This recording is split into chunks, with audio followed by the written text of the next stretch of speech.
and welcome to 10 Clinical Minutes from Decoding DX. I'm Brianna, and today we're going to be talking about constipation. When you're thinking about constipation, the first thing to consider is non-pharmacologic causes. First off, think about fluid intake. Especially when we're talking about our elderly patients and those with dementia, think about if they can get fluids themselves, or do they have barriers to fluids like dysphagia. Next thing to consider is your patient's activity. Especially in our hospitalized patients, staying stagnant in bed can have a big impact on slowing down the bowels. Even getting from the bed to the chair during the day can have a really good impact on their ability to have regularized bowel movements. Next, consider that gastrocolic reflex. Within 20 minutes of eating, hormone signals go from the stomach to the colon, telling it to empty out in preparation for the new meal. Take advantage of that by having your patient proactively go to the bathroom, even if they're not quite feeling like they need to go after a meal. Finally, make sure you're addressing a patient's pain. Pain makes patients tense, anxious, and stressed, which all activate the sympathetic nervous system and work against you for having a bowel movement. Pain is also associated with nausea and lack of activity, so do your best to treat a patient's pain with non-opioid regimens as able. Next up, you always have to consider secondary causes, the biggest of which is medications. Opioids, and we'll get to that later. Other things to consider are calcium supplements like calcium carbonate, iron, anticholinergics, and calcium channel blockers. Always consider hypothyroidism, as we know that this can slow peristalsis and lead to constipation. Also consider hypercalcemia. This is the groans part of the stones, bones, groans, and psychiatric overtones. Also, severe urinary retention can cause a mass effect, leading to constipation from blocking the bowels. One word about fiber. Fiber works by bulk to push things through the gut. This is good to prevent constipation, but if you already have hard stool there, it actually makes it worse and more uncomfortable for your patient. So it's not good to treat existing constipation. So now let's get to our first category of medications, osmotic laxatives. The two most common that you'll see in this area are polyethylene glycol or Miralax and lactulose. These work by drawing water into the stool, primarily in the small intestine, but they take about a day to work. They're easy, cheap, and Miralax is actually tasteless.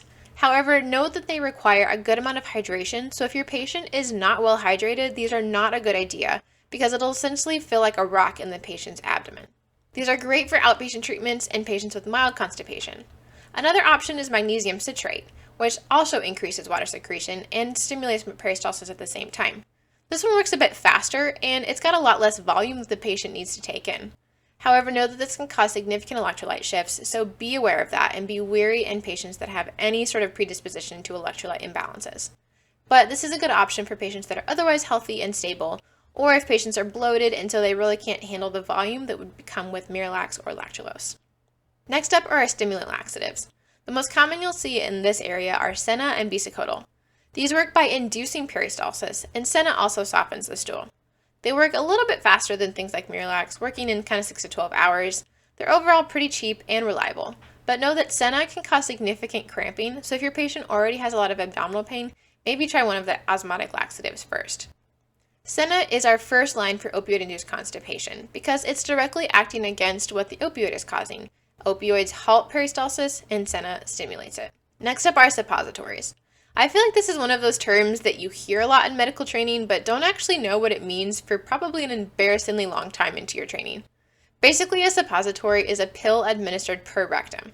It's a great option when a patient hasn't had a bowel movement for maybe 3 or 4 days, or for 24 hours on a good oral regimen. Sometimes you simply have to go from the top and the bottom. Two of the more common regimens you'll see are glycerin and bisacodyl, which is the same active ingredient as the stimulant laxative by mouth. These work by locally stimulating peristalsis in the rectum, and they're very successful within about an hour. They're fast, safe, and effective, and the added bonus is that you can have your nurse disimpact the patient manually at the same time. But as you would think, they can be kind of uncomfortable for the patient, especially if they've never had one before. And one thing to know is that they are completely contraindicated in neutropenic and thrombocytopenic patients. In neutropenia, you could be introducing pathogens through that thin mucosal barrier, and in thrombocytopenia, you could cause significant bleeding. So these are great options when you're in an inpatient setting, if you know your patient has a high stool burden, or if your patient has no bowel movement despite a good twice-a-day oral regimen. Again, sometimes you just got to go from the top and the bottom. Next up are enemas. I think this is another term that, again, you hear a lot, but you may not fully know what it means. I know I took a while to figure out what it meant. An enema is basically a liquid substance that is instilled into the rectum. The goal is for the patient to hold it in for 15 to 30 minutes while it does its work. Most common types that you'll see here are soap suds or tap water enema, milk and molasses, or Fleet's enema. They all work by irritating and stimulating that mucosa to induce a bowel movement. They work in as little as 5 minutes. They're generally simple, cheap, and quite effective. Know that soap suds has a low but real risk of hyperkalemia. Milk of molasses is probably my favorite. It smells the nicest, it doesn't have a risk of electrolyte shifts, and is very effective. In general, it's the most pleasant for the patient and the nurse in my experience. But if the patient has a milk protein allergy, you can't use this because it's quite literally milk and molasses. A fleet's enema is super effective and it's used a lot in pediatrics, but it's got a very significant risk of electrolyte shifts, so be very wary of using this in any adult patients that have significant comorbidities. Finally, as a last resort for opioid-induced constipation, we do have locally acting direct opioid antagonists. These are methylnaltrexone or Relistor, which is an injection, and naloxegel or Movantik, which is oral. These directly work against the mu-opioid receptors in the GI tract, and they do not absorb systemically, so you don't have to worry about reversing the analgesic effect. They're quite effective in just a few hours, and they reverse that root cause of opioid-induced constipation. However, they're quite expensive, and they do cause a lot of cramping, so make sure you warn your patient about that.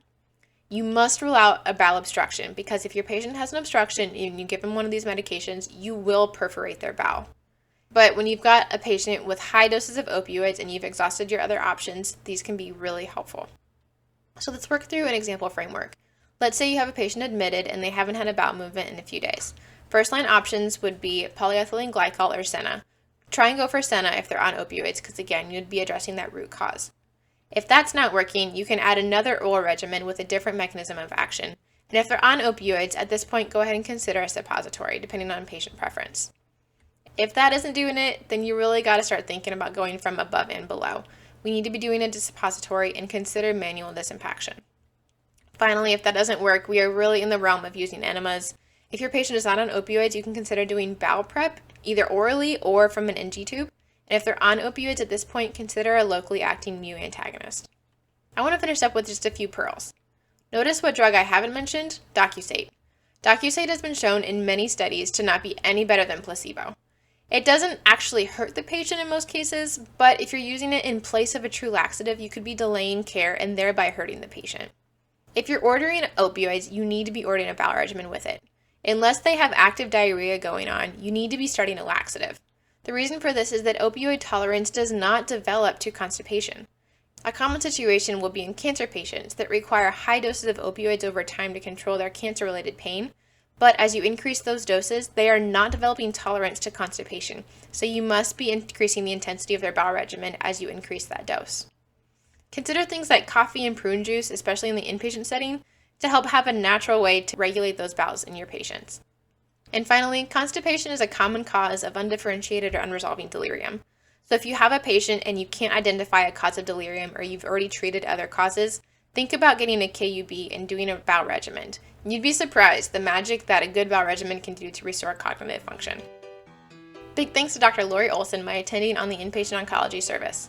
If you enjoyed this episode and found it helpful, please like and subscribe.